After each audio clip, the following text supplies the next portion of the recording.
उत्तर प्रदेश के प्रयागराज में चल रहे महाकुंभ मेले को लेकर एक तरफ भगदड़ को लेकर मामला गरमाया है, वहीं बिहार के मुजफ्फरपुर के एक शख्स ने रेलवे की लापरवाही से महाकुंभ नहीं पहुंच पाने पर रेलवे के अध्यक्ष को नोटिस भेजा है। साथ ही 50 लाख रुपए का मुआवजा भी मांगा है। पीड़ित ने मानवाधिकार अधिवक्ता एसके झा के जरिए रेलवे के अध्यक्ष को नोटिस भेजा है। दरअसल मुजफ्फरपुर जिले के गायघाट थाना क्षेत्र के सुभाष केसो ग्राम के रहने वाले राजन झा ने रेलवे के अध्यक्ष को यह नोटिस भेजा है। राजन झा ने बताया कि उन्होंने अपने सास ससुर के साथ 27 जनवरी को मुजफ्फरपुर से प्रयागराज तक जाने के लिए रेलवे का टिकट बुक किया था। जब ये लोग ट्रेन पकड़ने के लिए स्टेशन गए तब वहां पर वे लोग ट्रेन नहीं पकड़ पाए क्योंकि ट्रेन की बोगी अंदर से बंद थी। राजन झा ने इसकी शिकायत रेलवे प्रशासन में भी की, लेकिन रेलवे प्रशासन की तरफ से कोई कार्रवाई नहीं हुई और न ही ट्रेन की बोगी का दरवाजा खुला। कई कोशिशों के बाद भी ट्रेन की बोगी का गेट नहीं खुला और उनकी ट्रेन छूट गई, जिसकी वजह से वे और सास ससुर महाकुंभ के अमृत स्नान से वंचित रह गए।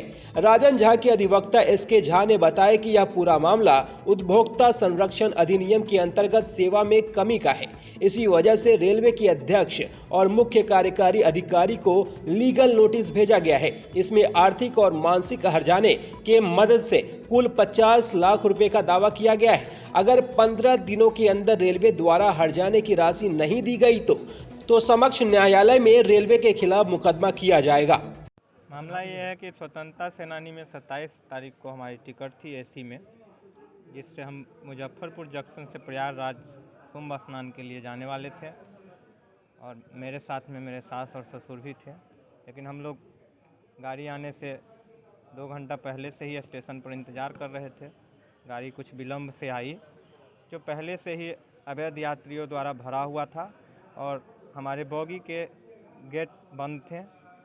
ना ही गेट खुल पाया, ना ही अंदर से भीड़ हट पाई, जिस कारण हम गाड़ी में चढ़ नहीं पाए। प्रशासन से रिक्वेस्ट किए, प्रशासन द्वारा भी स्टेशन अधीक्षक और गार्ड से गाड़ी को रोकने के लिए कहा गया, लेकिन स्टेशन अधीक्षक और गार्ड द्वारा कोई सुनवाई नहीं किया गया। हम लोग बाद में स्टेशन अधीक्षक से संपर्क करके गाड़ी नहीं छूट जाने के कारण दूसरी वैकल्पिक व्यवस्था देने की मांग की तथा टिकट के एवज में रुपये वापस करने की भी मांग की, लेकिन स्टेशन अधीक्षक द्वारा हमारी कोई बात नहीं सुनी गई और वहाँ पे तमाम कोशिश के बावजूद हम लोगों को रात गुजार कर वापस अपने घर आना पड़ा। क्या नाम हुआ आपका? मेरा नाम हुआ जनक किशोर उर्फ राजन झा, अधिवक्ता, व्यवहार न्यायालय मुजफ्फरपुर। घर कहाँ है आपका? घर सुभाष केसो गायघाट प्रखंड में आता है, बेनीबाद थाना के अंतर्गत। बोले नहीं। क्या मामला है? देखिए, यह मामला काफ़ी गंभीर नेचर का यह मामला है और यह उपभोक्ता संरक्षण अधिनियम के अंतर्गत सेवा में कमी के कोटि का यह मामला है।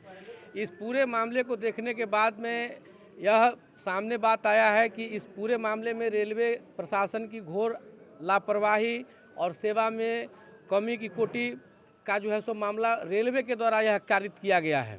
कारण यह है कि जो महाकुंभ 144 वर्ष के बाद में लगा, इसमें राजन जी के सास और ससुर दोनों आदमी व्रत किए हुए थे और उनका यह जो है माने व्रत था कि हम मौनी अमावस्या के दिन हम अमृत स्नान करने के बाद में हम भोजन ग्रहण करेंगे। रेलवे प्रशासन ने उनकी धार्मिक भावना के साथ में खिलवाड़ किया। इन्होंने तत्काल में 3450 रुपये का इन्होंने टिकट खरीदा। टिकट खरीदने के बाद में जब ये स्टेशन पर जाते हैं तो रेलवे का जो बोगी है वह बोगी अंदर से बंद होता है। रेलवे की पुलिस से लेकर के जो रेलवे की जो भी व्यवस्थापक मंडल हैं सारे लोग फेल्योर थे। ये लोग ट्रेन में चढ़ नहीं पाए, जिनके चलते जो है उपभोक्ता काफ़ी परेशान हो गया और उपभोक्ता जो उनको जो सेवा लेना था वह सेवा से वंचित हो गए। प्रयागराज यह अंततः नहीं पहुंच पाए।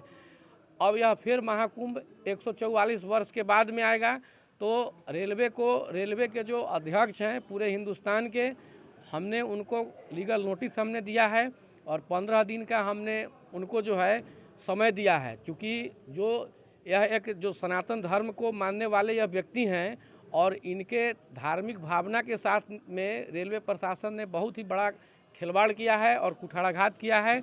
इसके लिए हमने रेलवे प्रशासन पर टोटल 50 लाख रुपए का हर्जाना का हमने दावा किया है, क्योंकि इससे जो कंज्यूमर है वह कंज्यूमर जो उनको महाकुंभ में स्नान करना था वह उस स्नान से उस दिन मौनी अमावस्या के दिन वह वंचित हो गए और यह योग फिर 144 वर्ष के बाद ही आएगा। तो इसके लिए रेलवे प्रशासन को हमने नोटिस भेजा है और 15 दिन में जवाब नहीं देते हैं रेलवे प्रशासन तो यह एक हम ऐतिहासिक मुकदमा हम दर्ज करेंगे मुजफ्फरपुर में और इसमें रेलवे को हम हराएंगे, इसलिए कि यह मामला अधिवक्ता से जुड़ा हुआ है और धार्मिक भावना से जुड़ा हुआ है। इसलिए हम रेलवे प्रशासन को हम कानून का एहसास कराएंगे। कानून का एहसास उनको करना बहुत ही ज़रूरी है, क्योंकि रेलवे वाला सब अब काफ़ी जो है अभी माने बदमाशी पर उतर गया हुआ है और रेलवे वाला सब एकदम जो सुधार होना चाहिए, सरकार डेली चिल्ला रही है लेकिन रेलवे वाला सब सुधारने का नाम नहीं ले रहा है, लेकिन अब की बार इसको सुधार देना है।